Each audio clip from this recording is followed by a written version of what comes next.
సంగారెడ్డి జిల్లాలో అనీమియా ముక్త్ తెలంగాణ కార్యక్రమాన్ని ప్రారంభించారు వైద్య ఆరోగ్య శాఖ మంత్రి దామోదర రాజనరసింహ.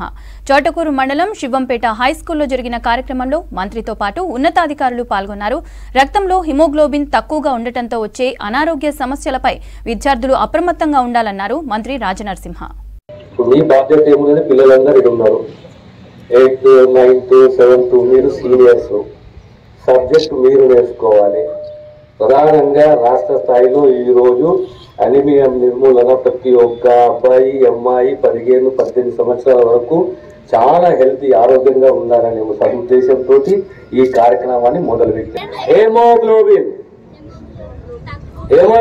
తగ్గితే మన రక్తంలో ఏముంటది, హేమోగ్లోబిన్ ఉంటుంది. ఆ శాతం తగ్గితే ఏమవుతుంది, ఆరోగ్యంగా ఉండాలంటే ఎంత ఉండాలి, అబౌట్ 10, 11, 12 ఉండాలి. 12 స్టాండర్డ్ ఉండాలి.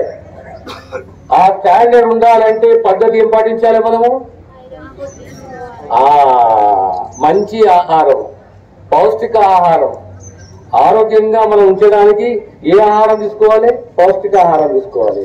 అందులో ఏ కంటెంట్ ఉండాలి, ఫుడ్లో కూరగాయలు, గుడ్డు, డ్రై ఫ్రూట్స్, ఆకుకూరలు, బెల్లము, ఇలాంటి ఆహారం మనము తీసుకుంటే మనం ఆరోగ్యంగా ఉంటాము.